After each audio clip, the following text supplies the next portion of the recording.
Assalamualaikum warahmatullahi wabarakatuh. Terima kasih kepada ibu-ibu kader yang telah hadir di Puskesmas Cilamai Girang untuk mengikuti pelatihan seluruh kader di wilayah UPTD Puskesmas Cilamai Girang tentang diabetes mellitus atau kencing manis.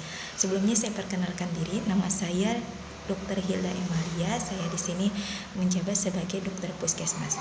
Kebetulan hari ini saya akan memberikan materi tentang kencing manis atau diabetes mellitus kepada kader-kader di sini yang ada di sini.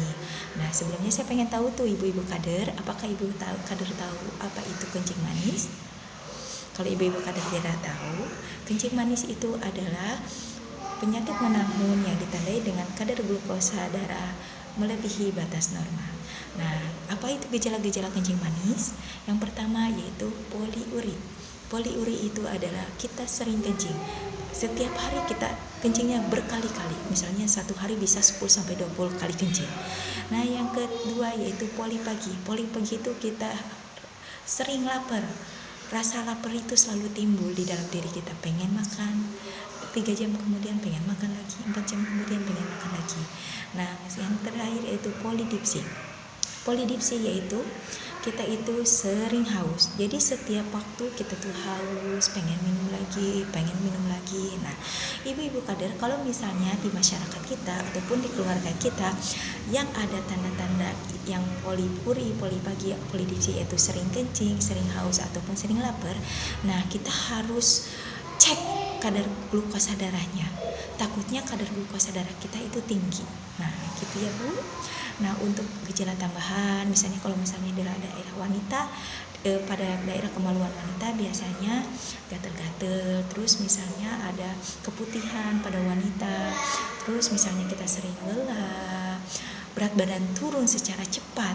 Kok kita itu cepat banget turunnya, ataupun misalnya impotensi pada pria dan gatal-gatal di seluruh badan ataupun misalnya kesemutan. Nah, untuk edukasinya ataupun misalnya pengendalian dari kencing manis ini, yang pertama yaitu edukasi. Edukasi itu pola sehat kepada masyarakat ataupun keluarga kita untuk hidup sehat. Nah, yang kedua yaitu mengatur pola makan. Jadi kita itu harus bisa mengatur pola makan kita. Yang ketiga yaitu olahraga yang cukup. Yang keempat yaitu terapi pengobatan. Nah, terima kasih kepada ibu-ibu kader atas perhatiannya kepada saya. Semoga bermanfaat bagi ibu-ibu kader. Assalamualaikum warahmatullahi wabarakatuh. Selamat pagi. Sebelumnya saya ucapkan terima kasih kepada ibu-ibu kader yang telah hadir dalam kegiatan hari ini, yaitu mengenai pelatihan kader deteksi dini hipertensi dengan pengukuran tekanan darah di wilayah Puskesmas Cilamaya Girang. Setelah mengikuti pelatihan ini, diharapkan para kader mampu menjelaskan pengertian dari penyakit hipertensi atau penyakit tekanan darah tinggi itu sendiri, serta faktor risiko dari penyakit darah tinggi itu sendiri. Baik, sebelumnya perkenalkan, nama saya Desi Masudayanti, saya perawat dari Puskesmas Cilamaya Girang. Pada kesempatan kali ini saya akan menjelaskan mengenai hipertensi atau yang sering kita sebut dengan penyakit tekanan darah tinggi. Apa sih penyakit tekanan darah tinggi itu? Penyakit tekanan darah tinggi adalah ketika di mana tekanan darah kita di atas 140/90.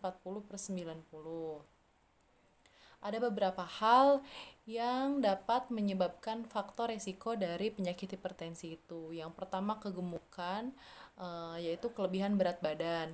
Yang kedua, kurangnya konsumsi makan sayur dan buah. Yang ketiga, kurangnya olahraga.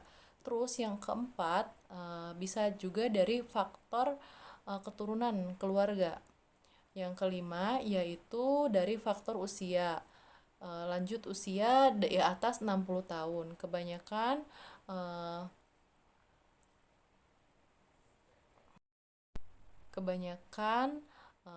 orang-orang dengan usia lanjut di atas 60 tahun banyak menderita penyakit hipertensi. Adapun cara pencegahan dari penyakit hipertensi itu. Yang pertama, kita bisa rutin olahraga. Terus yang kedua, pola makannya banyak makan sayur dan buah. Pokoknya makanan sehat yang rendah rendah garam dan rendah lemak. Terus yang ketiga, mengurangi merokok. Mungkin cukup sekian yang bisa saya sampaikan. Apakah ada yang ditanyakan oleh para kader?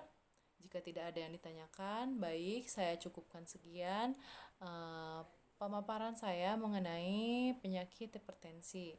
Wassalamualaikum warahmatullahi wabarakatuh. Assalamualaikum warahmatullahi wabarakatuh. Terima kasih kepada ibu-ibu kader yang telah hadir dalam acara pelatihan kader deteksi dini obesitas dengan pengukuran tinggi badan, berat badan, dan lingkar perut. Pada kesempatan acara ini, saya akan memperkenalkan diri. Nama saya Eus Fitri Komalasari dari Puskesmas Cilamai Girang. Saya akan menerangkan tentang apa sih yang dimaksud dengan obesitas. Obesitas adalah penumpukan lemak yang tidak normal atau berlebihan di dalam perut atau yang disebut dengan kegemukan. Faktor resiko dari obesitas tersebut yaitu genetik atau keturunan, pola makan yang tidak sehat, jarang bergerak atau olahraga, penyakit dan obat-obatan tertentu, usia, stres, dan lingkungan sekitar. Obesitas juga bisa mengakibatkan penyakit kencing manis, darah tinggi, penyakit jantung, dan bisa juga mengakibatkan kanker. Maka dari itu, ibu-ibu mulai dari sekarang bisa membedakan mana sih orang tersebut obesitas atau normal dengan cara kita mengukur lingkar perut, tinggi badan dikurangi berat badan dikurangi dengan tinggi badan. Dari hasil normal lingkar perut yaitu laki-laki lebih dari 90 cm, perempuan lebih dari 80 cm. Itu yang dimaksud dengan obesitas. Kalau seandainya cara menghitung apakah kita obesitas atau tidaknya dari tinggi badan dan berat badan itu yaitu berat badan dikurangi berat badan yang per kilogram dikurangi tinggi badan dalam meter dikali tinggi badan dalam meter. Berarti 2 kali ya. Tinggi badan dalam meter dikali tinggi badan dalam meter. Contohnya 60 kilo dibagi tinggi badan si ibu itu 160 cm berarti 1,6 dikali 1,6 hasilnya 2,56. Jadi 60 dibagi 2,56 hasilnya 23,4. Jadi 56 hasilnya 23,4. Jadi berat badan yang ibu ukur itu normal.